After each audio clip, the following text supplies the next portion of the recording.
Kaixo. Gramatikaz? Hau nola...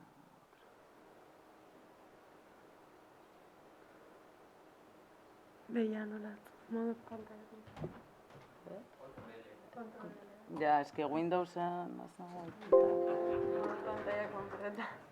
Bate dut, kontrolele? Vale, ja veo. Eta ez dut ikusten. Bueno, egunon, eskerrik asko denoi etortzeagatik. Entzuten diazute ondo, ez, maskariarekin. Vale. Bueno, Olatzek esan du bezala, ni Uxue naiz, Uxue Mori, eta, bueno, gaur Olatzek eta biok adimen artifizialari buruzko sarrera txiki bat emango dizuegu, eta, ea sortzen ditugun sistemak justuak diren edo ez, pixkat aztertuko dugu. Orduan, bueno, pixkat esan duten bezala, adimen artifiziala modan dago, ez? Hemen ikusten dituzute aldizkari eta periodiko ezberdinetako notiziak, adimen artifizialarekin lotuta, baina gainera beste hainbat arlorekin, bai? Arrantza, genero indarkeria, artea, eta bar. Bai, adimen artifiziala gai guztietan sartzen ari da gaur egun, eta, bai, modan dago. Baina zer da zehazki adimen artifiziala? Definitu dezakegu? Bueno, adimen artifiziala definitzeko lehenik eta behin adimena zer den definitu beharko genuke, eta hori, ulertuko dezuten bezala ez da, oso erresa, igual filosofek gehiago esan dezakete horren inguruan, baina ez da errasa adimena definitzea. Baina, bai definitu ditzakegu, bai identifikatu ditzakegu zenbait portaera edo ezaugarri adimenarekin lotzen ditugunak denok. Adibidez, pertzepzioa, hau da, zentzumenetatik jasotzen dugun informazioa eta batez ere horri buruz egiten dugun interpretazioa, ezagutza, beti lotu izan dugu ezagutza adimenarekin baita ere, planifikazioa edo prozesuak optimizatzeko kapazitatea edo aukera, arrazoiketa egiteko eta etorkizuneko egoerak iragartzeko kapazitatea, ikusten dugunetik eta daukagun informaziotik ikasteko aukera eta egoera ezberdinetara adaptatzekoa, komunikazioa, bai ahozkoa, bai idatzizkoa, bai gorputz espresio bidezkoa, ezagutza emozionala, askotan ez dugula kontutan hartzen, baina emozioi buruz ezagutzea eta emozioak erakutsi eta identifikatzen jakitea, eta sormena edo gauza berriak sortzeko kapazitatea. Orduan, adimena definitzen ez badakigu, nola definitu dezakegu adimen artifiziala? Ez dago definizio bat eta bakarra adimen artifizialarena, baina nolabait esan dezakegu, orain arte aipatu ditudan portaera edo ezaugarri horiek eta beste hainbat makina batek erakusten dituenean, adimen artifiziala daukagula nolabait. Orduan, makina batek gizakiak egin dezaken edozein ataza burutzeko gai denean, adimen artifizial orokorra daukagula esaten dugu, eta aldiz, portaera edo problema jakin batzuk ebazten dituenean, adimen artifizial estua edo mugatua. Orduan, noski, adimen artifizialak historian zehar bilakaera zabala izan du, eta gauza ezberdinak sortzen joan dira poliki-poliki. Orduan, aurretikan egin ziren adimen artifizialera ekarpen ezberdinak, baina aipatuko dudan lehen puntua Turinen test famatua da. 1950 urtean, Turinek publikazio garrantzitsu bat atera zuen, eta bertan nolabait iragarri zuen makinak pentsatzeko gaitasuna izango zutela. Pentsatze kontzeptua, oraintxe aipatu dugun bezala, definitzeko erresa ez denez, berak proposatu zuen test bat, identifikatzeko makina batek noiz pentsatu zezak, identifikatzeko noiz makina batek pentsatzen duen, edo noiz daukan adimena makina batek. Orduan, test honek egiten zuena zen pertsona batek konversazio bat baldin badauka makina eta pertsona batekin eta ez badagai jakiteko ea makina edo pertsona den, orduan makina horrek adimena dauka. Orduan, Turinen testa ostean, hurrengo hito garrantzitsua adimen artifizialean nolabait, aipatuko duguna, 1956an Dartmoutheko unibertsitatean egin zen kongresu bat izan zen. Bueno, bertan argazkian ikusi ditzakezue kongresu hortan parte hartu zuten eta fundatzaileetako batzuk urte batzuk geroago plaka bat inauguratu zutenean. Eta kongresu hau zergatik da garrantzitsua, kongresu honetan adimen artifiziala arlo zientifiko bezala fundatu zen, izena jarri zitzaion, eta honen inguruan gogoeta egin zen zenbait astetan zehar. Gainera, kongresu honetan iragarpen oso optimistak egin zituzten, esan zuten adibidez, 10-20 urtetan edo adimen artifizial orokorra izango zutela, eta horrelakoak. Pixkat emozionatu ziren. Orduan, hurrengo urteetan, egia da, aurrerapen handiak eman zirela, besteak beste, adibidez, 1958an, Rosenblattek perzeptroia sortu zuen, hau da gaur egungo sare neuronalen aitzindaria. Tamalez, Minsky, adimen artifizialaren fundatzaileetako batek, urte batzu geroago esan zuen, zutela zertarako balio, horrelako sistemak, eta orduan 10 urtetan zehar konektibismoa edo sare neuronalekin erlazionatutako ikerketa bertan bera geratu zen. Egia da, garai hortan zegoen konputazio ahalmenarekin, sare neuronalekin lan egitea ez zela oso posible. Urte batzu geroago, 1974-76 urte tartean, Eliza izeneko chatbota sortu zuten. Chatbot hau kapaza zen gizakiekin konversazio bat mantentzeko, eta hasiera batean, garai hartan, benetan ematen zuen gizaki batekin hizketan ari zinela. Berez, atzetik daukan adimen artifizialeko sistema oso sinplea da, egiten duena da, gizakia galderak egiten dizkio, chatbotari, eta hitz klabeak bilatzen ditu datu base batean, eta horren arabera erantzunak itzuli. Orduan, nahiko erresa da, eta proba egin dezakezute ze interneten badaude kodea badago, eta proba egin dezakezute nahiko erresa da erantzun ilogikoak edo arraroak lortzea bueltan. Pixkat xirikatu ezkero segituan nabaritzen da ez dela gizaki bat. Orduan, esan bezala urte hauetan, aurrerapen handiak egin ziren arren, hasieran egin ziren aurreikuspenak hain ziren optimistak, poliki-poliki dirua jartzen ari ziren gobernuak, batez ere defentsa organismoak, pixkat dezepzionatzen hasi ziren, eta hasi ziren esaten, adimen artifizialak ez zeukala benetan erabilgarritasunik benetako problemak ebazteko. Eta orduan, iritsi zen adimen artifizialaren lehenengo negua deitzen den epoka bat. Garai hontan, egon zen boom handi hori eta diru finantziazio handi hori bertan bera geratu zen guztiz, eta zaila bilakatu zen adimen artifizialean ikerketa egiten jarraitzea. Orduan, epoka hau pasata, ikerlari guztiak zentratu ziren asko erabilgarritasunean. Hau da, adimen artifiziala erabilgarria izan behar zuen, finantziazioa lortzeko.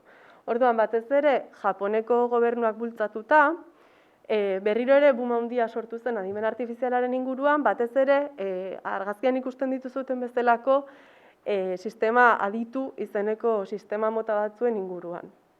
Orduan, sistema hauek galdera moduko edo arau logiko modukoak erabiltzen dituzte, problema zehatzak ebazteko, hau da, gai konkretu bati buruzko problema bat ebazteko. Zein da sistema hauen limitazio handiena? Arau horiek eraikitzeko eta ikusten duzuten diagrama hori edo eraikitzeko espertoen edo adituen laguntza behar zela. Hau da, informazioa adituetatik lortzen zen. Eta, pentsatzen zuetako batzuk eduki dezutela aukera adituekin lan egiteko beste arlo batzukoekin, eta, komunikazioa ez da erresa. Arlo bakoitzean hizkuntza ezberdina hitz egiten dugu, eta askotan informazioa lortzea oso zaila izaten da. Eta are gehiago modu estrukturatu batean, ordenatu batean, zaila da.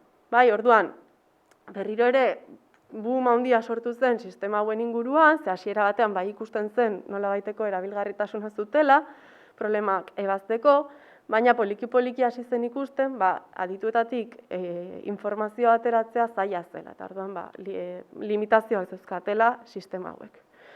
Esan beharra da, garai hauetan ere, berriro hasi zela sare neuronaletan ikerketa, eta baita ere, adibidez, fazi moduko sistemak edo konputazio evolutiboa. Eta berriro, edozein boom eta gero, berriro ere, dezepzioa dator, eta sistema dituen limitazioen ondorioz, enpresak berriro ere hasi ziren esaten, benetan, adimen artifizialak ez zeukala kapazitatea benetako problemak ebazteko. Bi kasuetan, arazo handienetako bat, momentu hortan zegoen konputazio ahalmena zen. Hori da egon den arazo handienetako bat. Orduan, naiz eta agian, aurrerapen tekniko handiak egon edo algoritmiko handiak egon, ordenagailuak ez ziren kapazak benetan problema handiak edo benetakoak ebazteko. Orduan, berriro ere finantziazioa jaitsi egin zen, baina kasu honetan, naiz eta finantziazioa asko jaitsi, ikerketa jarraitu zuen aurrera. Askotan, beste izen batzuen pean, adimen artifiziala ditu beharrean, deitzen zioten data mining, edo computational intelligence, edo beste izen batzuen azpian, azkenean aurrerapen teknikoak jarraitu ziren egiten adimen artifizialaren arloan. Eta horrela, bigarren negu horretatik aterata, eta konputazio ahalmena nabarmen handituta, hasi ziren agertzen benetako aurrerapen eta aplikazio errealak. Orduan, 1987an adibidez, Deep Blue ordenagailuak lehenengo aldiz irabazi zion Kasparov xakeko txapeldunari.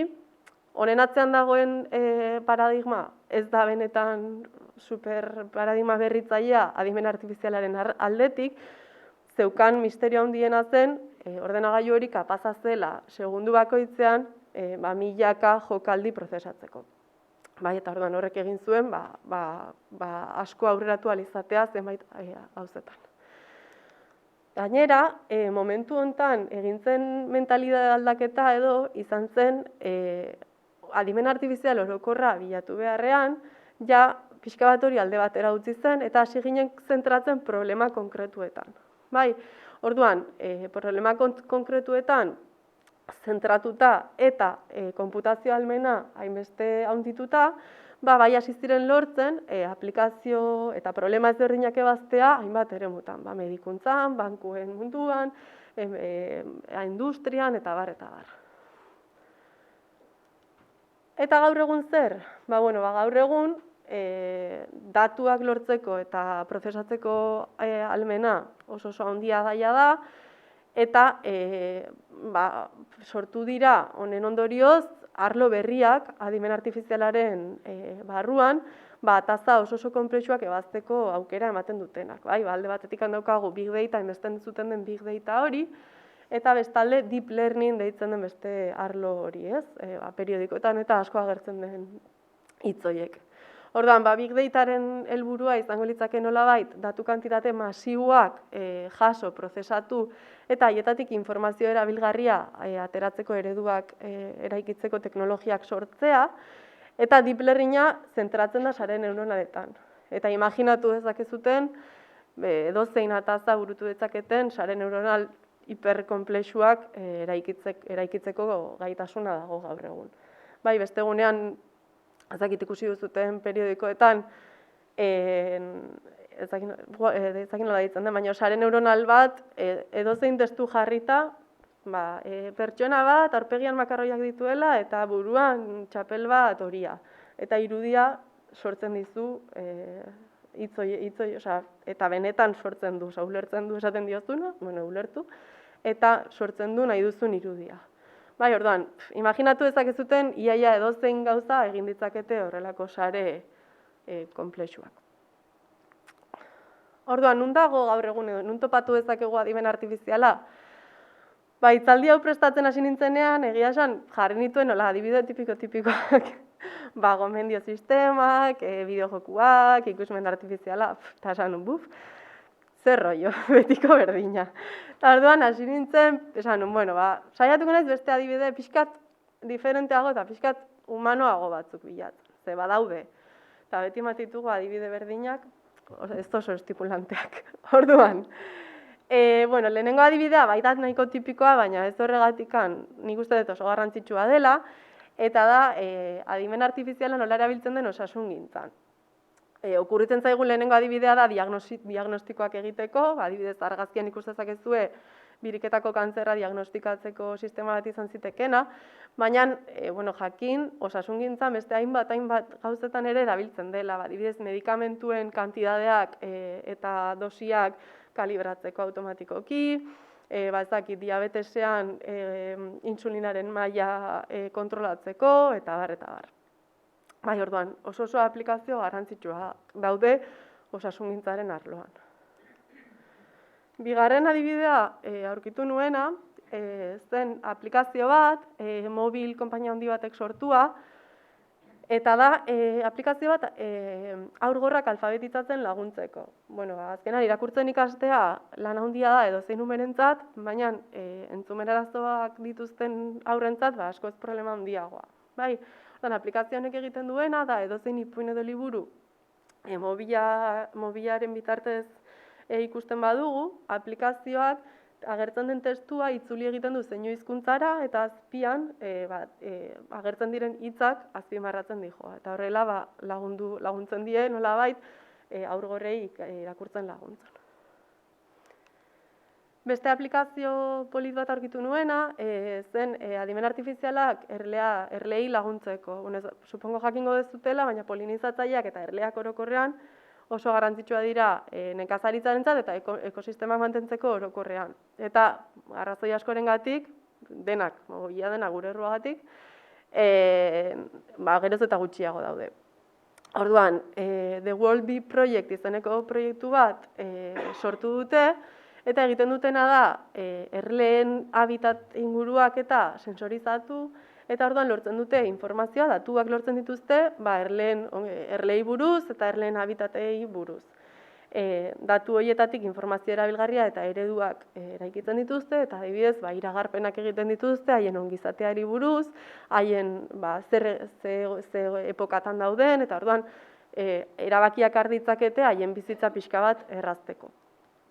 Eta ez galtzeko espezie hauek. Beste adibide bat, Montrealeko unibertsitateko talde batetik iristen zaiguna, da, talde hau zentratu da adimen artifiziala erabiltzean aldaketa klimatikoaren eraginak bistaratzeko. Orduan, gauza ezberdinak dauzkate, baina daukaten adibideetako bat, da hemen ikusi dezakezutena. Hor ikusi dezakezute bi argazki, hemen ondoan daukagun informatika fakultatearenak, eta nola egongo litzaken informatika fakultatea kontaminazioaren ondorioz hemendik urte batzutara edo uholde batzuen ondorioz. Eta azken adibidea da aplikazio bat goseten kontra egiteko. Proiektu honetan, NIUS deitzen dena, egiten dutena da sateliteko irudiak eta eguraldiari buruzko informazioa eta beste hainbat datu fusionatu egiten dituzte eta haiekin iragarpenak egiten dituzte uzten kalitatea nolakoa izango den iragartzeko. Orduan, kapazak dira iragarpenak egiteko gosetean un egongo den edo zezona izango diren zaurgarrienak eta hartara behar diren erabakiak hartzeko. Orduan, zer dago horrelako sistemen atzean? Horrelako sistemen atzean teknologia ezberdin asko daude, baina parte importante bat datuak dira edo datuetatik ikasitako ereduak. Orduan, eredu mota oso ezberdinak ikasi daitezke, eredu mota ezberdinak daude, baina tipikoetako bat edo nahiko erabiltzen den ereduetako bat sailkapenak dira, sailkapen ereduak. Orduan, sailkapen ereduak datuak jasotzen dituzte, irudian ikusten dezuten bezala, hainbat iturri eta hainbat formatutan. Irudiak, testua, soinua, edozein motatako datuak jaso ditzakete. Baina lehenengo pausu batean, datu guzti horiek kuantifikatu egin behar dira. Nolabait zenbaki bidez adierazi behar dira algoritmo batean sartu ahal izateko. Gainera, sailkatzaileetan, behin lehenengo pausu hori egin degunean, hau da, gure datuak hartu eta zenbaki bidez adierazi ditugunean, lerro bakoitza, ikusten dezuten lerro bakoitza, izango litzake datu bat, bai? Datu instantzia bat. Eta datu instantzia horietako bakoitza, etiketa batekin lotuta dago. Hau da, talde edo klase baten partaide da. Adibide bat emateko, demagun biodibertsitateko proiektu bat daukagula, eta gure helburua dela txorien kantuak identifikatzea, ea ze txorimotak kantatu duen. Bai? Audioa entzun, eta nahi dugu asmatu ea ze txorimotak abestu duen. Orduan, guk txori pila baten audioa jasoko genituzke, audio horiek zenbaki bidez adieraziko genituzke nolabait, eta txori horietako audio bakoitzari esleituko genioke bere txorimota. Bai? Horrekin eraikiko genuke entrenamendu datu basea deitzen den datu base etiketatu bat. Eta hori ikasketa prozesu batetik pasata, eredu bat lortuko genuke. Eredu horrek txori baten kantua jasoko luke eta kapazta izan beharko litzake ze txorimotak abestu duen iragartzeko. Bai, eta hori da sailkatzaile bat. Bueno, hau da adibide tonto xamar bat, baina horrelako sailkatzaileak erabili daitezke hainbat eta hainbat problema ezberdin ebazteko. Bai, datu mota ezberdinekin. Orduan, ikusi dugu pixka bat adimen artifizialaren bilakaera zein izan den, gaur egungo adibide batzuk ikusi ditugu eta baita atzean zer egon daitekeen nolabait. Eta etorkizunera begira zer datorkigu? Lortuko dugu urte gutxitan adimen artifizial orokorra? Bueno, ez dakit nire iritziak asko lio duen, baina nik uste dut ez, eta, bueno, arrazoietako bat da, noski, problemaren zailtasun teknikoa, handia dela, baina bestalde, agertzen dira beste zenbait problema bidean jartzen direnak. Eta dira, sortzen diren arazo etikoak, adimen artifizialaren inguruan sortzen diren arazo etikoak, nolabait. Orduan, arazo etikoei buruz hitz egiten dugunean, bi adibide argi agertzen dira beti. Lehenengoa da robot hiltzaileak, pelikuletan ikusi ditugunak bestelakoak ez, baina existitzen dira gaur egun. Robot autonomo hauek ikasketa prozesu bat eta gero, beraiek aukeratzen dute edo beraiek erabakitzen dute zein erasotu, eta, naiz eta ikasketa prozesu on batetik pasa eta azkenean robot hauek ez daukate oraindik edo gutxienez ez daukate sentimenturik, ez daukate kontzeptu etikorik, eta orduan horrek sortzen duen diskusio etikoa nahiko handia da. Bestalde, beste adibide tipikoa izaten da kotxe autonomoarena. Kotxe autonomoak sortzen ditugunean, zer erabaki hartu beharko luke kotxe autonomo batek istripu segurua egongo den kasuetan. Adibidez, lehenengo kasuan, zer egin beharko luke pertsona bat harrapatu edo hainbat pertsona harrapatu. Bigarren kasuan, zer egin beharko luke pertsona bat harrapatu edo bere burua sakrifikatu. Gizakiok erabaki horiek hartzen ditugu, inertziaz edo nolabait intuizioz, baina makina batek erabaki horiek hartzen dituenean guk esan beharko genuke zer egin beharko lukeen, eta ez da bat ere evidentea zein den erabakirik onena. Orduan, hor sortzen diren ere diskusioak azkenean pixka bat moteltzen dute edo bidean jartzen dira adimen artifizial orokor horren bidean. Eta, bi adibide hauek dira oso bistosoak eta oso esageratuak nolabait, baina gainera, adimen artifizialaren sistemekin lan egiten dugunean, sortzen dira beste zenbait arazo, asko zixilago agertzen direnak, eta ez direnak hain evidenteak, baina nahiko grabeak direnak baita ere, eta kontutan hartu beharko genituzkenak. Eta horietako bat da Olatze kontatuko dizuena.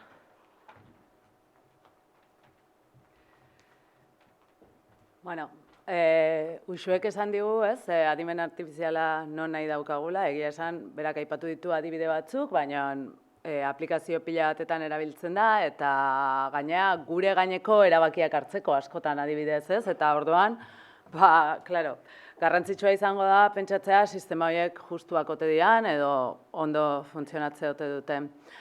Argi dago, adimen artifizialeko sistemei ezaugarri fisikoak jartzen dizkiegunean, gizarteak edo jendarteak dituen joerak islatzen ditugula haietan, ez? Izan ere, gure artean zabalduta dauden ahots zerbitzari horiek, ez? Nolako izenak eta ahotsak dituzte defektuz, ez? Gehienetan zerbitzari on bezala emakume izen eta ahotsak zerbitzeko emakumea gaude, noski, ez? Edo roboten kasuan, baita ere, ez? Zerbitzeko eta konpainiarako dianean emakumeen ezaugarri fisikoak emate zaizkie eta ari garenean, ez, ematen zaie, gizonen ezaugarri fisikoak, eta egia esan hau roboten kasuan ez litzake beharrezkoa, ez lukete pertsonen itxura eduki beharko ere, ez. Hori guk erabakiak hartzen ditugunean, ez, baina gero zer gertatzen da sistema ezaugarri fisikoek garrantzia ez daukatenean, ez, eta barruan dagoenean. Aspaldi azaldu zian lehenengo arazoak, ez, esan duela 20 urte edo probatzen ari zienean ahots bidez kontrolatzeko kotxeak zertaz konturatu zian, emakumeek emandako aginduak ez zituztela ezagutzen sistema horiek, ez? Edo, beranduxeago, seguraski, ez, askok ikusi duzue, hemen dagoen argazki hau, ez, hau da Googleen argazki etiketazio sistema bat edo, ez, eta ikusten da bertan, sistema gai dela etxe horratzak, hegazkinak, autoak, bizikletak, graduazio festak ondo etiketatzeko, ez, baina gizaki beltzak gorila bezala etiketatzen ditula. Eta, pentsa genezake hau gauza zarra dela, ez, baina ez da, oan dela aste batzu justu, ez, Londresko artista batek, ez, TikTok erabili du antzeko gauza bat xalatzeko, bera saiatu da erresuma batuan pasaportea aplikazio baten bidez berritzen, baina argazkia igotzen saiatzen denean, esaten diote, ez argazki hori ez dela baliagarria zergatik, beltza delako, ilekizkurra daukalako, eta beltza baldin bazea irribarre egin berdezu, eta bera ez dauka ahoa irekita, ez? Orduan, eta, hauek adibide batzu dira, baina gure egunerokoan ere, ez, erabiltzen ditugun adimen artifizialeko sistemek, benetan joera nabarmena ditugu, ez. Esango dugu denak software askean alde gaudela, baina Google erabiltzen dugu bilaketak egiteko, eta Googleen bilaketak egiten ditugunean, arazo gertatzen den adibidez, ez zaharren zaintzari buruz galdetzen baldin badiogu sistemai, zerekin topatzen gara, zaintzaile guztiak emakumea gehala, ez? Edo sistemari galdetzen baldin badiogu futbolariei buruz, noski futbolariak gizonezkoak dira, ez? Eta, pentsa genezake gauza hauek oso estereotipatuak diala, baina adjetibo batek ere aldatzen du sistemak itzultzen duena, ez? Hortzi bilatuta, topatzen duzu, galdetuz hile mozkera profesionalei buruz, ez, agertzen zaizkigula gizonezkoak batez ere, txuriak, emakumezko batzuk ere, denak hile lixo dunak edo oso orrazkera pomposoakin, ez. Ez profesional adjetiboa jartzen baldin badiogu, beltzak, hilekizkurrak eta antzekoak agertzen dira, ez. Asko erabiltzen dugun beste tresna bat, itzultzaile automatikoena da. Behintzat testuekin hizkuntza desberdinetan lan egiten dugunok, horra jotzen dugu askotan, ez? Eta, benetan, nire ustez, gaur egun izugarri ondo funtzionatzen dute, ez? Baina, hala ere, ez? Begira, ez, DeepL gaztelera eta inglesan artean oso ondo funtzionatzen duen itzultzailea da, eta ez dakit irakurtzen duzuen, ez, baina ematen baldin badiozu itzultzeko, The Doctor Asks the Nurse, ez dakit, nik ez dut ondo irakurtzen, baina gauza da hor ikusten dela lehenengo esaldian medikua emakumezkoa dela, ez, agertzen dalako, eta hori itzultzerakoan, hala ere naiz eta marka esplizitua egon, gaztelaniara itzultzen baldin bada el médico agertzen da, ez? Eta Eliak ere oso ondo funtzionatzen du gaur egun, baina akats bera egiten du, ez? Zer esanik ez, ja genero markarik jartzen ez dugunean, zuzendaria beti izango da gizona, ez? Eta rezepzionista emakumea, ez? Sistema haue guztiak egia da egunero erabiltzen ditugula eta eragina daukate gu jasotzen dugun hortan, ez? Baina pentsa genezake, ez dirala gure bizitzaren gaineko erabakiak hartzen ari, ez? Eta, bueno, eragina daukate, baina igual larria da, baina larritasun baina, ez da. Baina beste askotan, ez? Adimen artifizialeko sistemak erabiltzen dira gure bizitzen gaineko erabakiak hartzeko, ez? Adibidez, gai hauetan oso ezaguna da konpas sistema, hau da, adimen artifizialeko sistema bat, erabili izan dana Estatu Batuetan erabakitzeko, kartzelan zegoen jendeak berriro delituak egingo ote zituen ala ez? Eta horren arabera erabakitzen da bere penekin zer egiten den, ez? Bueno, gaur egun jakina da, ez? Sistema honek, afroamerikarren kasuan, ematen dituela askoze faltsu positibo gehiago, eta zer esan nahi du horrek, esaten duela askoze gehiagotan, benetan berriro delitu bat egingo dutela, eta gero ez dutela egiten, eta txurien kasuan aldiz, kontrako aldera egiten du. Askoze gehiagotan esaten du ez dutela egiten, eta gero benetan egiten dute. Orduan, claro, pentsa, horren gainean hartzen diran erabakiak oso injustoak izan daitezke, ez? Bueno, hau da adibide bat, baina askotan gobernuak edo gure bizitzaren gaineko erabakiak hartzen dituzte olako sistemak erabiliz, ez? Eta, bueno, adibide gehiago edo ikusi ditzakegu, adibidez, Cathy O'Neillek bere Weapons of Mass Destruction liburuan adierazten dizkiguretan, ez? Hau datu zientzialaria da, matematikaria, eta akademian lan egin du, gaur egun enpresal munduan lan egiten du, eta, bueno, bertatik ez, ikusten du nola injustizia sor daitezken, edo Virginia Evansek bere esperientzia pertsonal batetik, ez, aseguru konpainia batek bere senarrari egindakotik, bea politologo izan arren, kontatzen duena nola erabili daitezken nolako tresnak benetan desberdintasunak sortzeko. Egia da, erabili daitezke, algoritmo hauek gure artean daude eta derrigortuta gaude edo egongo gera haiekin bizitzea, ez, eta orduan, bueno, nik uste dut, ikasi behar dugula. Hortarako ere, badaude liburuak ematen dizkigutenak kontsejoak, ez? Bueno, pixka bat hau guztia nundik datorrez. Uxuek esan duen bezala, ez? Bueltatzen gara simplifikatuz, ez? Horrelako sistema asko, ez? Eraikitzen dira sailkapen sistema moduan, ez?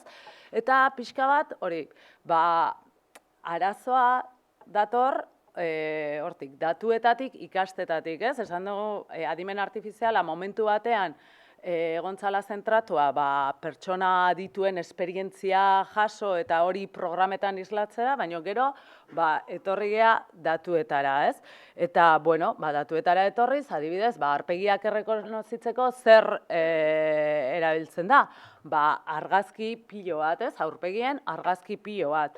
Edo, bueno, adibidez, medikuntzarako ikasketako sistema asko egiteko, erabili dira urtetan zehar Estatu Batuetako armadako pertsonen datu medikuak edo fisikoak.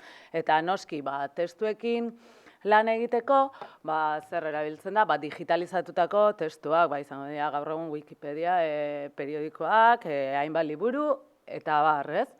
Baina, zergatik gertatu da, edo, ez? Adimen artifizialan lan egin dugunak edo ikasketa automatikoan zertan saiatu geha? Gu saiatu geha matematikoki zuzena zen ereduak sortzen, ez? Alegia, datuak hartzen genituen, Uxuek esan duen bezala, adierazpide matematiko batean jarri, horietako batzuk gordetzen ditugu gure sistema gero probatzeko, eta beste batzuk erabiltzen ditugu ereduak sortzeko, ez? Eta zer bilatu dugu? saiatu geha ahalik eta gehien asmatzea gure sistema horiek, ez? Osea, datuen egitura ahalik eta hoberen ikasten, ahalik eta gehien asmatzeko, ez? Demagun, medikuntza aplikazio batean gaudela eta bihotzekoa emango ote digun ala ez erabakitzeko sistema bat egiten ari gehala, guk kontatu dugu zenbat aldiz iragartzen zuen gure sistemak bihotzekoa emango zuela eta asmatu duen, eta zenbat aldiz iragartzen duen ez duela emango eta asmatu duen, eta hori zein proportzioa da, probatu ditugun datu guztien artean. Zer gertatzen da? Hau egin dugula beti, atzean zeuden azpimultzo desberdinak kontutan hartu gabe, eta datu horiek benetan nondik zetozen edo nolakoak ziren aztertu gabe. Horrela, bueltatzen baldin bagea lehenoko adibidetara, adibidez, aurpegi errekonozimendurako edo erabili diren irudi datu base gehienetan, nolakoa dira argazkitan agertzen diren pertsona? Pertsona zuriak, Afrikako tribu batean bizi direnek ez dutelako argazki kateatzen, eta ez dituztelako saretara igotzen edo digitalizatzen, ez? Eta orduan, gehien erabili diren datu basetako batzutan, 80% gizonezko txuriak. Orduan, pentsa, gure sistemak ondo funtzionatzen baldin badu, perfektu funtzionatzen badu gizonezko txurientzat, pentsatuko dugu 80%an ondo funtzionatzen duela. Edo, Estatu Batutako armadan, arrazai buruz ez dakit nik datuik, baino emakumezkoak 6% dira. Pentsa, bihotzekoa iragartzeko sistema hori garatzen ari gehala, eta gizonezkoentzat perfekto funtzionatzen dula. Neri irudituko zaiten, 96%an asmatzen dula sistemak, eta gaur egun oso jakina da desberdin funtzionatzen dutela bihotzekoak emakumezko eta gizonezkoen artean. Eta antzeko zerbait gertatuko da testuekin, izan ere testuetan, digitalizatuta dauden testuetan, egongo dira, tradizioz gertatu diren gauzak, mediku gehienak, gaur egun denak neskak diren arren, gizonezkoak izan dira urtetan zehar. Oraindikan gure sistemak entrenatzeko erabiltzen diren testuetan dauden medikuak gizonezkoak dira, orduan, hortikan etorko da sistema hauen joera, Eta ze gertatzen da, urte askotan zehar aritu gehala hortan lanean, eta ez gehala konturatu. Gertatu zaigu, igual, gizarteko beste esparru askotan gertatu den gauza bera, izan ere, ez geha kostiente izan, gauza batzu normaltzat eman ditugu, eta ez geha kostiente izan, gure sistemak horrelako diferentziarik eta injustiziarik eukitzen zituztenik. Gaur egun, sikiera, bagea konstiente, izan ere adibidez, joan den urtean argitaratu zen, Espainian bertan, eskubide digitalen karta, eta beste eskubide askoren artean, adimen artifizialari buruzkoak ere aipatzen dira hemen, esaten dute, sistema hauek, pertsonen duintasuna ziurtatu behar dutela eta gaizkia ez egitea, eta, gutun honek esaten du ez dutela diskriminaziorik sortu behar, gardenak izan behar dutela, azalpena eman behar dutela, irisgarriak eta erabilgarriak izan behar dutela, eta beste gauza bat, pertsonok eskubidea daukagula, momentu jakin batean, esateko, gure gaineko erabakiak pertsonek hartzea nahi dugula, sistema, adimen artifizialeko sistema batek. Karta hauek gomendioak dira, eta segurazki ez gara matza inora, baina hor dago, eta horrek ere kostiente egiten gaitu, eta noruntz jo beharko genuken adierazten digu. Ez da, hau, toki bakarra gaia lantzen nahi dana, izan ere, UNESCOk badauka txosten berezitu bat, adimen artifiziala eta genero berdintasunaren inguruan, edo Europa eta Espainiako adimen artifizialeko planetan, esplizituki aipatzen dira gai hauek, eta garrantzia ematen zaie, komunitate zientifikoan ere, badaude kongresu berezituak, badago gaiaren inguruko kongresu bat ACMRena, azkeneko 4 urtetan egin dena, bekamen ere iaz bertan antolatu zen horrelako jardunaldi bat. Ari dira sortzen erakunde bereziak, adimen artifizialeko soluzioak etikoak eta zuzenak izan daitezen, hauetan guztietan gainera lantalde anitzak daudez, gaur jardunaldi hontara etorreta, bai matematikariak adimen artifizialen aditua, baina baita humanitatetako jendea eta oso garrantzitsua dalako, aztertzea zer egiten da, eta bestalde, enpresa handiek ere, denek daukate bere, marka, IBMek dauka AI Fairness 360 plataforma bat, non softwarea dagoen, Pythonen eta R-en, eta jetxi daiteke, hainbat neurri hartzeko, Googleek eta Microsoftek, esatute, adimen artifizial arduratsuan praktikak bultzatze dituztela. Gero badakigu aurpegi zuritze badala, ze gero berrietan ikusten da, olako gauzak bultzatzen dituztenak enpresa barruan bidali egiten dituztela, baina, bueno, behintzat, nolabait behartuta gaude, hori da gure inguruan gertatzen dena, baina guk zer nundik eragin dezaiokegu edo azkenean garrantzitsua izango da kostiente izatea, hori da lehenengoa. Eta honi aurre egiteko, nik 4 bidea aipatuko nituzke, lehenengoa lantalde anitzak beharko genituzke, datuei erreparatu behar diegu, derrigor. Gure sistemak ebaluatzekoan, azpitalde desberdinak kontutan hartu beharko ditugu, ezingo dugu lehen bezala, itxu-itxuan egin.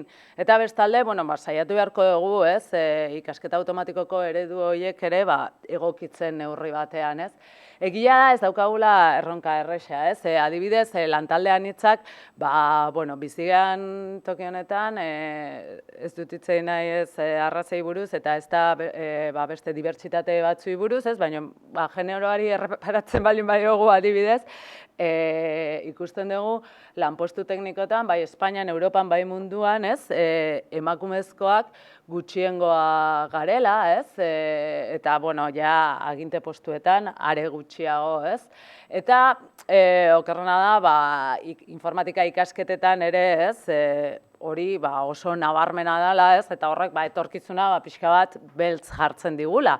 Baina, bestaldenek, itxaropena daukat hor dauden irudi horietan, irudi horiek dira beste kode ordu bat eskaintzerakoan 10-11 urteko neskatoi pasatako inkesta baten emaitzak, eta informatikari bat irudikatzeko eskatzen zaienean, adin horretako neske gaur egun oraindik behintzat emakumea ikusten dute informatikaria, beraiek izango lirateke etorkizunean, eta hori egia dan. Bestalde datuen joerak aztertu beharko ditu derrigor, azken finean,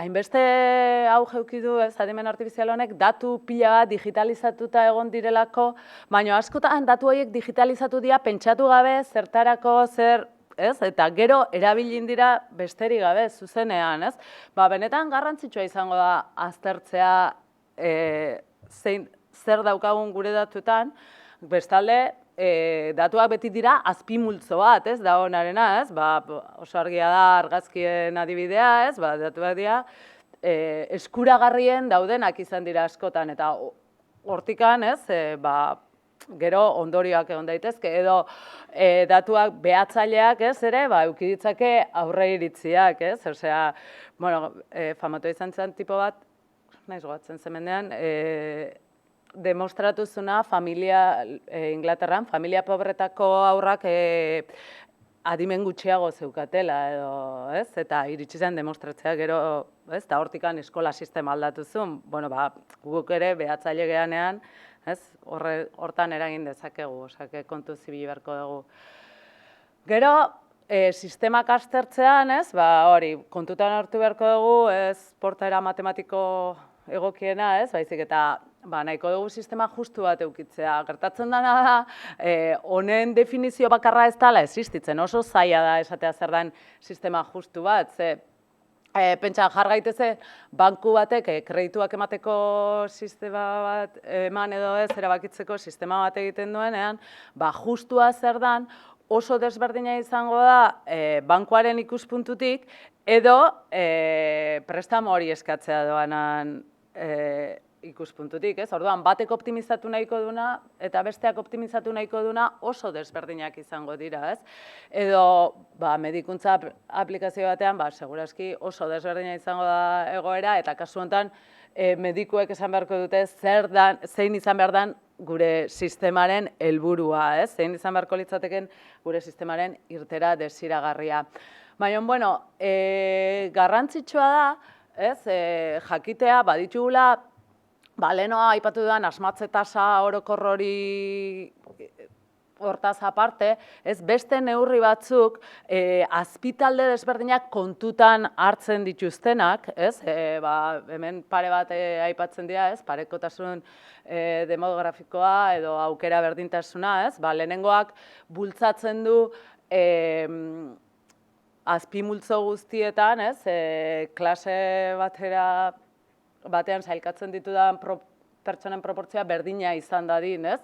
Pentsa, olako zerbait bultzatzen gure sisteman oso egokia izango litzateke adibidez, jendea kontratatzeko sistema bat diseinatzen ariko banintz, eta beti tradizioz maskulinoa izan den esparru batean baldin banago, ez? Bertako datuak gizonezkoek egingo zuten lan hor, ez? Programatzaile gisa adibidez, ez? Eta nik igual nahi dut nire sistema optimizatzea parekoa izan dadila, ez? Hautatzen diren emakume eta gizon kopurua, ez? Edo badaude. Eta, bueno, gero kontuz zibili beharko dugu, ez? Momentu batzutan esate du eredu berriak edo modeloak sortzerakoan ere zerbait inberko dugula, ez? Ikasketa automatikoak gu baino asko hobea da datuetan dauden erlazioak topatzen, ez? Orduan, batzuk pentsa lezakete, aldagai sensible horiek kenduta nahikoa izan daiteke, ez, konpas leheno aipatu duen sistemak, ez zeukan arraza jarrita, baina, klaro, azkenean, auzoa, lanbidea, denak eramaten zaitu zerbaitea, ez? Orduan, guk sortzen ditugun sistemak, hasteko izan beharko lukete gardenak, ez? Adierazi beharko dugu argi zein datukin, ze metodekin, ze prozesukin egin ditugun. Eta gero, garrantzitsua izango da interpretagarriak izatea. Zergatik, ez dugulako nahiko gure sistemak erabakiak hartzea zuzenak ez diren aldagai batzun gainean, ez? Osea, arrazangatik erabakitzea zerbait edo bestela irudizak sailkatzen nahi naizenean hipopotamo rinozeronteaz bereiztea inguruan dagoen urangatik, ez, adibidez. Orduan, eraiki beharko dira sistemak gauza horiek kontutan eukita, ez, leheno aipatu ditudan kongresu horietan, badaude proposamenak, ez, eta arazo mota bakoitzeako proposamen espezifikoak sortzen ari dira, ez, pentsatzen du, gerozta gehiago sortzen joango direla, ez, baina hone guztiarekin, egia esan, ez daukagu erronka makala, ez, egia da, orain arte itxututa egon garela matematikoki zuzenak ziren sistemak sortzen, ez, baina pixka bat, buelta eman beharko genioken horri, ez, eta saiatu beharko genioke sozialki, ez, egokiak edo justuak diren sistemak sortzea. Eta, bueno, eskerrik asko, eta...